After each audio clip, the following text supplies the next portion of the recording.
අපි මේකේ තුන්වෙනි ප්‍රශ්නේ ගමු. දෙවෙනි එක නම් මම දැන් දන්නේ නැහැ.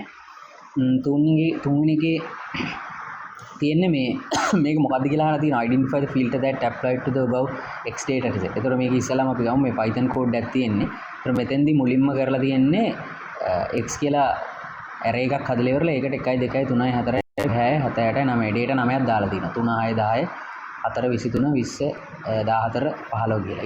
ඊළඟ පියවරේදී කරලා තියෙන්නේ x කියන එක්කෙනාගේ length එකට හරියන. ඒ කියන්නේ 9ක් තියෙන y කියලා array එකක් හදලා ඒකට දාලා තිනවා 0. ඒතකොට දැන් මේ වෙලාවේ y කියන එක්කෙනාගේ ඇතුලේ තියෙන්නේ බිංදු 9ක් තමයි තියෙන්නේ. 1යි 2යි 3යි 4යි 5යි 6යි 7යි 8යි 9යි.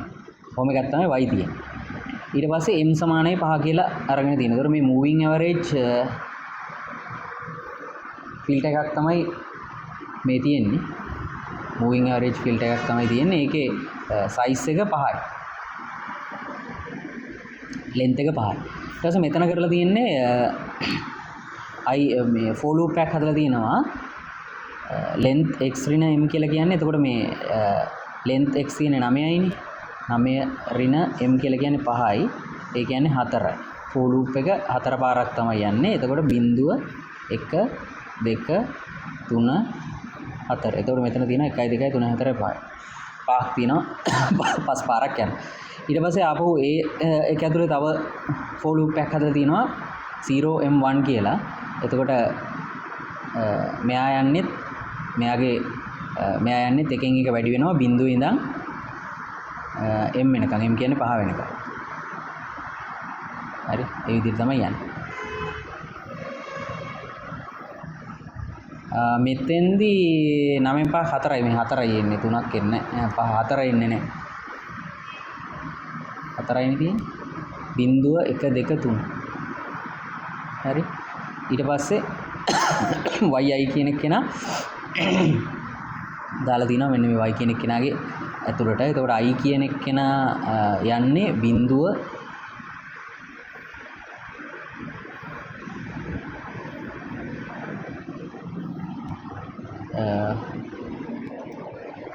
මේකේ outer loop එක අපේ ගත්තොත් ඒ කියන්නේ එළියේ තියෙන loop එක ගත්තොත් මෙයා බිංදුවේ ඉඳලා length x ඍණ m length x කියලා කියන්නේ 9යි 9 ඍණ m කියන්නේ 5යි. එතකොට බිංදුවේ ඉඳන් 9 ඍණ 5 කියන්නේ 4යි. මෙතන උත්තරේ ඉන්නේ අපිට 4යි. ඒතර බිංදුවේ ඉඳන් 4 වෙනකන් තමයි යන්නේ. එතකොට මේ Python වල බිංදුවේ ඉඳන් 4 වෙනකන් ගත්තාම අපිට බිංදුව 1 2 3 කියන එකෙන් ඉවරයි. 4 කියන එකට යන්නේ නැහැ. ඒතර එහෙනම් මෙයා යන්නේ බිංදුවේ ඉඳන් 3 වෙනකන් විතරයි. ඊට පස්සේ ඉන ලූප් එක ගත්තොත් මෙයා යන්නේ බිංදුවේ ඉඳන් m වෙනකන්. ඒතර බිංදුව 1 2 3 4 5. ඒතර 5 ගන්නෑ අපි. 5ට යන්නේ නැහැ එයා. බිංදුව 1 2 3 4 කියන පස් දෙනා තමයි ඇතුලේ තමයි මෙයා යන්නේ. එතකොට මෙයා කරන්නේ yi කියන එක කියන දැන් i කියන එක කියන මුලින් බිංදුවනේ පළවෙනි කේද y බිංදුව කියන කෙනාට එකතු කරනවා x i ධන j. ඒතර x i කියන්නේ බිංදුවයි j කියන්නේ බිංදුවයි. ඒතර x බිංදුව කියන කෙනා අපි එකතු කරනවා. මෙන්න මෙයාව එකතු කරනවා. ඒක පහෙන් බෙදලා එකතු කරනවා. හරි ඔය විදිහට තමයි එතකොට එන්නේ. අපි බලමු මේකෙදි data set එක කොහොමද අපිට ලැබෙන්නේ කියලා. පළවෙනි එකේදී අහනවා පළවෙනි ප්‍රශ්නේදී අහනවා identify the filter that applied in above x data set කියලා. එතකොට මේකෙදී අපි ලියන්න ඕනේ moving average filter එකක් length 5යි. moving average filter with length of 5. identify the filter kernel of above implemented. filter kernel කියලා කියන්නේ මේකෙදී අපිට හම්බ වෙන්නේ දැන් අපි මෙයාගේ data set එක ගත්තොත් මෙයාගේදී m කියන එක්කෙනා අපිට මේකේ උස ලැබෙන්නේ 5න් 1යි කියන්නේ. මෙතන data 5ක් තියෙනවා. 1 2 3 4 5. ඔන්න ඕක තමයි අපි filter kernel කියලා කියන්නේ. ඒතකොට මේ හැම එකක්ම 5න් 1යි. හරි. ඒතකොට 5න් 1 කියන එක එන්නේ m ගෙන් බෙදිලා හැම එකම එන්නේ. ඒක නිසා තමයි 5න් 1 එන්නේ. එහෙනම් මේකේ filter kernel එක විදිහට අපි ලියන්නේ 5න් 1 5න් 1 5න් 1 5න් 1 5න් 1 1 2 3 4 5. ඕක තමයි මේකේ ෆිල්ටර් කර්නල් එකේ. what would be the expected output? ඒතර expected output එක මෙතෙන්දී එන්නේ දැන් y එකේ තියෙන්නේ බිංදු 9ක් තමයි තියෙන්නේ. 2යි 3යි 4යි 5යි 6යි 7යි 8යි 9යි. එතකොට මෙයා යන්නේ මෙතන අපි යන එක ගැලුවා බිංදුව 1 2 3 කියන එකට විතරයි යන්නේ. ඒ කියන්නේ y0 y1 y3 වෙනකන් විතරයි මෙයාගේ වැලියු එක වෙනස් වෙන්නේ. එහෙනම් මේක තමයි y0 y1 y2 y3. ඒතර මෙතනින් එහාට ටික ඔක්කොම 0 තමයි ඉතුරු වෙන්නේ. මොකද එතනින් එහාට මෙයා ඇතුළට යන්නේ නැති හින්දා මේ for loop එකට. මෙතන for loop එක 3න් ඉවරයි. ඒතර පළවෙනි for loop එකේ තියෙන්නේ අපි මෙන්න මේ set එක මේ පහ එකට එකතු කරනවා. 3යි 6යි 10යි 1යි 4යි.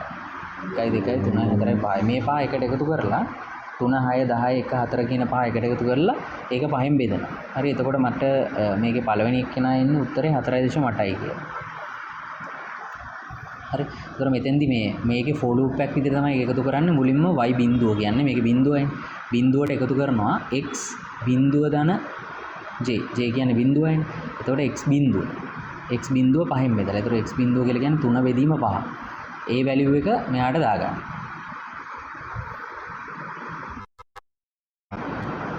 හරි. එතකොට දැන් මේකේ මුලින්ම පළවෙනි එකේ තියෙන්නේ මෙතන yi කියන එක නා බිංදුවයි. බිංදුවට එකතු කරනවා xi ධන j. xi i කියන්නේ දැන් බිංදුවේ ඉන්නේ අපි. x බිංදුව ධන j කියන්නේත් බිංදුව. එතකොට x බිංදුව කියන්නේ 3යි. 3 බෙදනවා අපි 5යි. ඒක දානවා මේකේ ඇතුළට. එතකොට මෙතන yi කියන එක නාගේ ඉන්නේ දැන් yi කියන එක සමානයි 3 බෙදීම 5. ඊට පස්සේ කරන්නේ මෙතන 3 බෙදීම 5 නේ. 3 බෙදීම 5ට එකතු කරනවා xi ධන j. xi කියන්නේ බිංදුවයි j කියන්නේ 1යි. එතකොට x1 කියන්නේ x1 කියන්නේ 6. එහෙනම් මෙයාට එකතු කරනවා ඊළඟ ස්ටෙප් එකේදී 6 බෙදීම 5. හරි.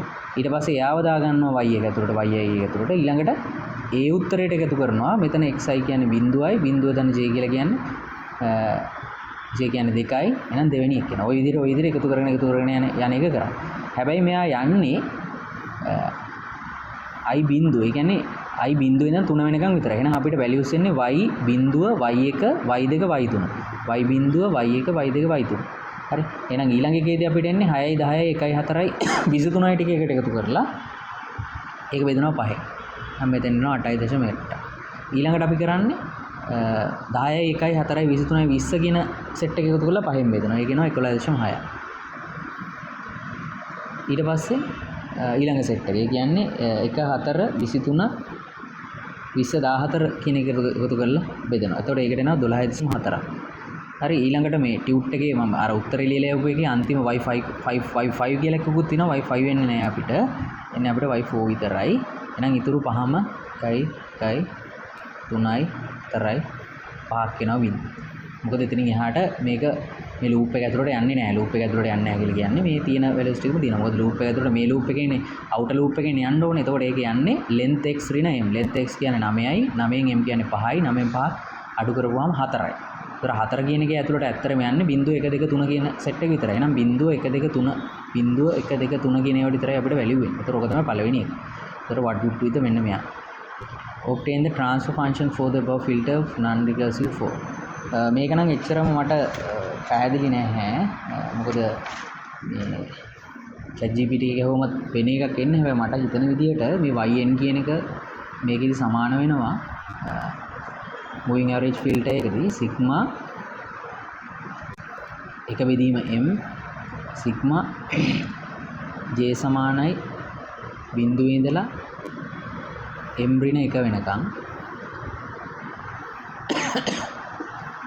x n ධන j. ඒක තමයි මෙයාගේ සූත්‍රය. හරි. එතකොට අපි හිතමු y බිංදුව කියන එක ගත්තා කියලා. y බිංදුව නම් 1 බෙදීම m j බිංදුවයි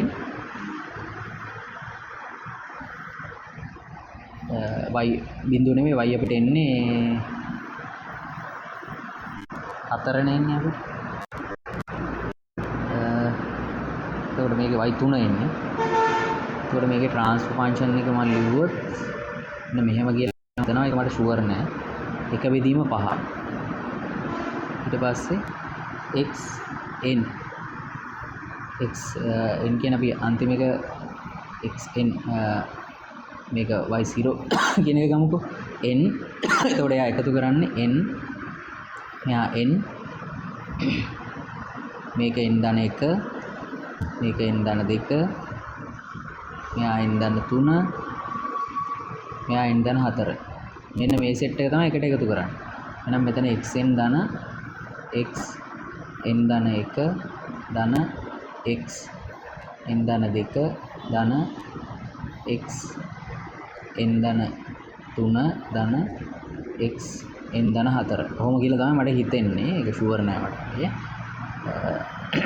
එතකොට මේකෙන් අපිට ඕනම වැලියු එකකට දාලා උත්තරේ ගන්න පුළුවන් ඊට පස්සේ ට්‍රාන්ස්ෆෝමේෂන් දැන් මේකෙන් පුළුවන් පයෙන් එකයි xn කියලා කියන මම බිඳුව y බිඳුව ගමුකෝ අපි y බිඳුව එතකොට n බිඳුවයි එහෙනම් x බිඳුව බිඳුව ධන 1 x1 x2 x3 x4 බිඳුව 1 2 3 4 හරි එතකොට y1 ගත්තොත් එක බෙදීම 5යි x1 x2 x3 x4 x5 මේ විදිහට තමයි ඕක කියලා හිතනවා මට මේක non recursive form එකට. එතකොට මේක filter kernel performance කියන එක ගත්තොත් එහෙම moving average filter එක වැඩ කරන්නේ low pass filter එකක් විදිහට. එතකොට high frequency components එයා filter කරලා out කරනවා. noises එතකොට rapid variation එකපාරටම ඇති වෙන noises එයා අඩු කරනවා. ඒ කියන්නේ example එකක් විදිහට ගත්තොත් මෙන්න මේ වගේ එකක් අපිට තියෙනවා නම් මේක අපි moving average filter එකකට දැම්මට පස්සේ අපිට මේ අඩු වෙලා තමයි හම්බ වෙන්නේ. ඒක තමයි අපිට මෙතනදී කියන්න වෙන්නේ. ඊළඟ එකට යන්න.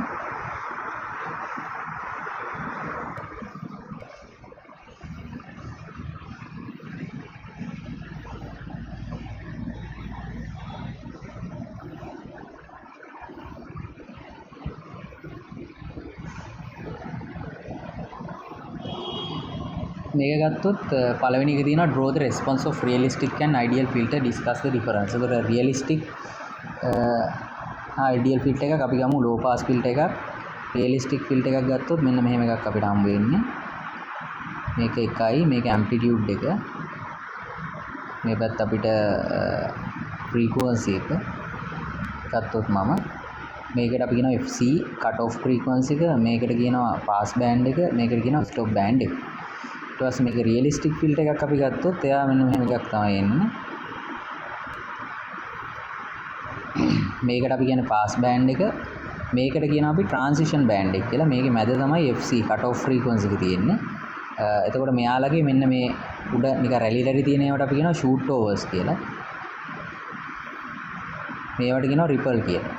එතකොට රියලිස්ටික් එකකයි ප්‍රැක්ටිකල් එකයි තියෙන වෙනස තමයි රියලිස්ටික් එකේ පාස් බෑන්ඩ් එක ෆ්ලැට් පාස් බෑන්ඩ් එකක් තියෙන්නේ. ඒ වගේම තමයි මෙන්න මේ පල්ලෙහාට එන මේ වගේ ලයින් එකකට කියනවා අපි රෝල් ඕවර් කියලා. ඒතර රෝල් ඕවර් එක ෆාස්ට් රෝල් ඕවර් එකක් තියෙන්නේ. මේකේ ස්ලෝ රෝල් ඕවර් එකක් තියෙන්නේ. ඊට පස්සේ මේකට අපි කිව්ව මොකක්ද කියලාද? ට්‍රාන්සිෂන් බෑන්ඩ් එකක් කියලා. ඒතර මේකේ ට්‍රාන්සිෂන් බෑන්ඩ් එකක් තියෙනවා. මේකේ කෙලින්ම FC එකේදී 1 ඉඳන් 0 වෙනකන් මේ ඇම්ප්ලිටියුඩ් එක මාරනවා. මේක එහෙම නෑ. හිමීට තමයි මාරු වෙන්නේ. එතකොට ෂූට් ඕවර් කියලා කියන්නේ මේකේ රිපල්ස් තියෙනවා මේ පාස් බෑන්ඩ් එකේ. ඊට පස්සේ මේකෙදිත් කට් ඔෆ් මේ ස්ටොප් බෑන්ඩ් එකේදිත් පොඩි රිපල්ස් ටිකක් තියෙනවා. ඒතර ওই දෙක තමයි වෙනස කියන්න තියෙන්නේ. බේසික් ඩිෆරන්ස් FIR ෆිල්ටර්ස් කියලා කියන්නේ finite impulse response කියන එක. IIR කියලා කියන්නේ infinite impulse response කියන එක. ඒතර මේ FIR ඒවා රඳාපවතින්නේ XN ඒවා මත විතරයි. XN ඍණ එක ඒවා මත විතරයි. මෙයාලා XN terms මතත් රඳාපවතිනවා YN ඍණ එක terms මතත් රඳාපවතිනවා. ඒ කියන්නේ XN terms කියලා කියන්නේ output input. ඒතර මෙයාගේ finite FIR filter එකේ output එක රඳාපවතින input මත විතරයි. IIR එකේ output එක රඳාපවතිනවා input මත සහ කලින් තිබ්බ output මත. ඒතර දැන් මෙතන මේ ෆිල්ටර් වගේක් තියෙනවා. දැන් මේකේ තියෙනවා ඔයාලට පේනවා XN terms විතරයිනේ තියෙන්නේ. මේක ඇවිල්ලා FIR ෆිල්ටර් එකක්. මෙන්න මේ දෙවෙනි එකේ තියෙනවා නේද YN ඍණ එක කියලා එකකුත් තියෙනවා. මේ YN මේකෙදි අපි බලමු ඊළඟ ප්‍රශ්නෙට ගිහිල්ලා මෙන්න මේක ඕඩර් එකයි මේ කතන්දරෙත් එක්ක මම ඒක පැහැදිලි කරනවා. ඒතකොට මෙතෙන්දි මේ ෆිල්ටර් එකක් ගත්තාම ෆිල්ටර් එක ලියන විදිහක් තියෙනවා. හරිද? ෆිල්ටර් එක අඳින විදිහක්. මේ වගේ එකකට අපි කියනවා මෙතනින් දැන් අපි XN දුන්නොත් එතනින් YN අවුට් වෙනවනේ. මේක අපි yn සමානයි k xn කියලා ලියනවා. ඒතර මේකේ k කියන්නේ මේකේ ඇම්ප්ලිෆිකේෂන් ෆැක්ටර් එක. ඒතර k බිඳුවයි k එකයි නම් අපි ඒකේ ඇම්ප්ලිෆයි එකක් වෙන්නේ නැහැ. k එකයි නම් අපි එකයි එකට වඩා වැඩි නම් ඒකේ ඇම්ප්ලිෆිකේෂන් එකක් වෙනවා. k එකට වඩා අඩුයි නම් ඇම්ප්ලිෆයි වෙන්නේ නැහැ, ඇටනුවේට් වෙනවා. ඊළඟට ওই පළවෙනි එක. ඊට පස්සේ තියෙනවා z ඔපරේටර්ස් කියලා. z ඔපරේටර්ස් කියන එකෙන් කියන්නේ z ඍණ එක කියලා අපි දැම්ම කියලා නේද? එතකොට අපි මෙහෙන් xn ඉන් කරොත් ඒකට ප්‍රීවියස් කලින් එක්කෙනා තමයි හම්බ වෙන්නේ. ඒ කියන්නේ xn ඍණ එක කියන එක හම්බ වෙන්නේ.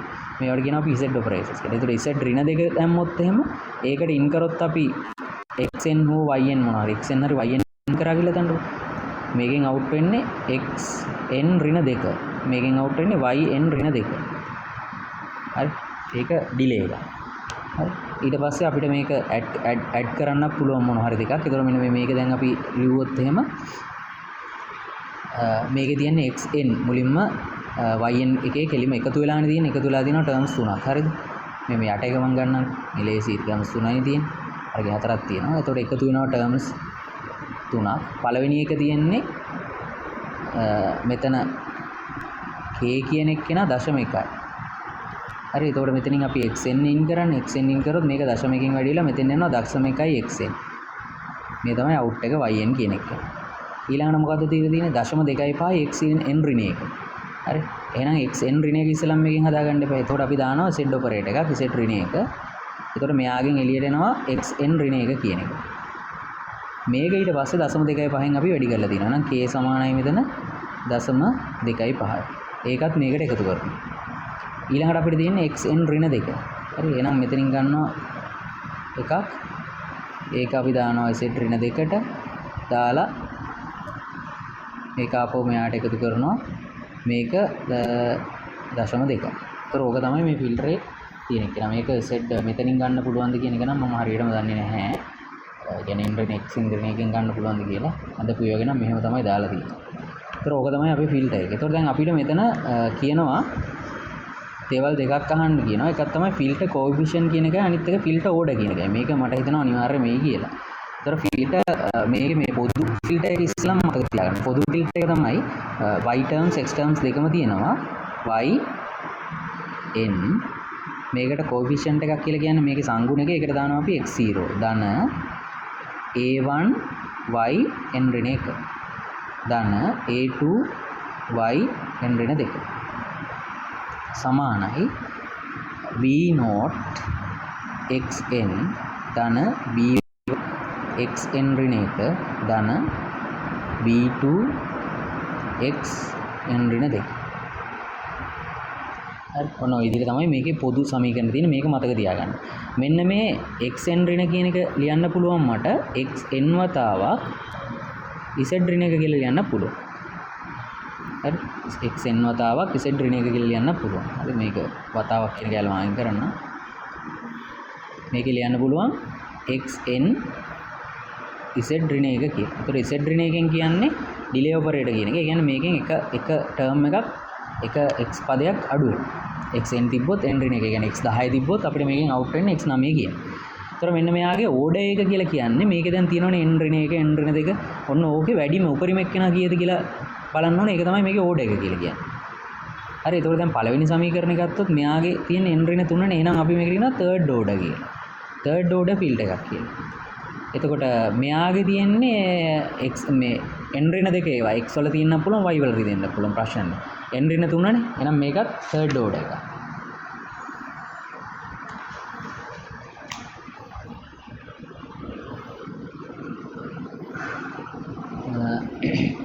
ඊළඟට මෙයා ගත්තොත් මෙයා second order එක. මෙයා third order. ඒතකොට coefficient කියලා කියන්නේ coefficient ලියනකොට මේ විදිහට ඉස්සෙල්ලා අපි හදා ගන්නවා. හරිද? සමීකරණ මේ විදිහට හදා ගන්නවා. දැන් මෙන්න මේ සමීකරණ ගමුකෝ අපි මේ මුල් මේක. ඒතකොට ඒකේ xn terms නැහැ. මේ yn terms නැහැ. ඒ කියන්නේ මේක රදාපවතින ඉන්පුට් මත පමණයි. එහෙනම් අපි මේකට කියනවා FIR ෆිල්ට් එකක් කියලා. ඒතකොට මේක හැදුවොත් එහෙනම් අපි අර z ඔපරේටර්ස් දාලා මේ හදා ගන්න පුළුවන්. එතකොට මේ AB A0 A1 A1 ඒවට තමයි coefficient කියලා කියන්නේ. ඒතර මේකේ yn කියන එක කෙනා මම ලියන්න පුළුවන්. එහෙනම් xn වතාවක් xn ඍණ 3යි xn ඍණ 1 කියලා කියන්නේ n ඍණ 1 කියලා කියන්නේ xn වතාවක් z ඍණ 1. ධන 5යි xn ඍණ 2 කියලා කියන්නේ xn වතාවක් z ඍණ 2.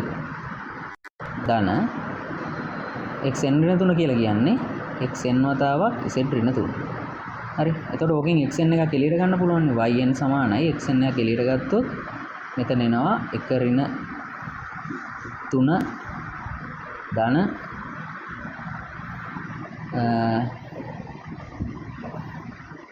1 ඍණ 3 ධන 5 3 ධන නෙවෙයි මේකේ මේ මෙතෙන් දෙනවා z in terms ටික 1 ඍණ 3යි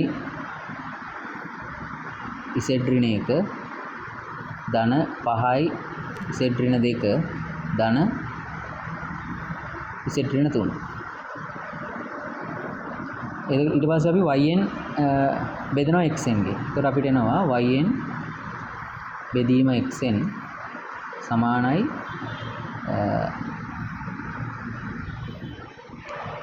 1 ධන ඍණ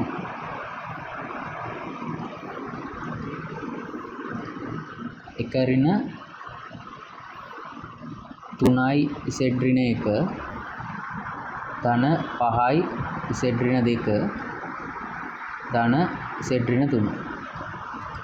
මේකට අපි කියනවා මේකේ ට්‍රාන්ස්ෆර් ෆන්ක්ෂන් කියලා. yn බෙදීම xn කියන එක තමයි ට්‍රාන්ස්ෆර් ෆන්ක්ෂන් කියලා කියන්නේ. ඒතර දැන් මේකේ yn ටර්ම්ස් වල තියෙනවනේ මේකේ දැන් yn ගත්තොත් මේකේ ඊට පස්සේ දැන් මෙන්න මෙතන මේ 4යි yn ඍණ 1 කියලා එකක් තියෙනවනේ. ඒකත් ලියනවා අපි මෙහෙම 4යි yn z ඍණ 1 කියලා. ඒතර ඒවත් z ටර්ම්ස් වලින් ලියාගෙන ඒ y පැත්තේ තියෙන ටික ඔක්කොම මේ පැත්තට ගන්නවා. මේ පැත්තට අරගෙන මෙතන මේ yn කියන එක පොදු කරලා එළියට අරගෙන එතනත් z ටර්ම්ස් ටිකක් කියනවනේ. ඒ ටික yn බෙදීම xn කියලා ගත්තාම ඒකට තමයි අපි ට්‍රාන්ස්ෆර් ෆන්ක්ෂන් කියලා කියන්නේ. ඒතර මේ කොෆිෂියන්ට් ලියන්න කියලා කියනවනේ. ඒතර කොෆිෂියන්ට් ලියන්නේ පළවෙනි එකේ අපි කොෆිෂියන්ට් ලියන හැටි බලමු. කොෆිෂියන්ට් ලියනකොට අපි ලියන්නේ මෙහෙම ලියන්නේ a0 කියන එක කෙනා දැන් තියෙන්නේ මොකද්ද 1 නේ තියෙන්නේ a0 නේ මෙතන තියෙන්නේ a0 1 ඊට පස්සේ b තියෙනවා මෙතන b0 b1 b2 b3 එතකොට අපි ඒක ලියන්නේ මෙහෙමයි b0 b1 b2 b3 සමානයි සංකල වරහණක් දැම්මා b0 කියන්නේ බිඳුවයි නෙවෙයි එකයි කමා b1 කියන්නේ ඍණ 3යි කමා b2 කියලා කියන්නේ 5යි කමා b3 කියලා කියන්නේ 1යි. හරි. ඔය ටික තමයි මේකේ ලියන්න තියෙන්නේ. එතකොට write down the set transform of the above filter කියලා කියන්නේ මේක ලියන්න කියන්නේ මේ set transform කියන්නේ මෙන්න මෙයා ලියන්න කියලා කියන්නේ අපිට. හරිද? ඊට පස්සේ write down the transfer function කියලා කියන්නේ yn බෙදීම xn කියන එක ලියන්න. හරි ඔය ටික මම හදලා දාලා තියෙනවා.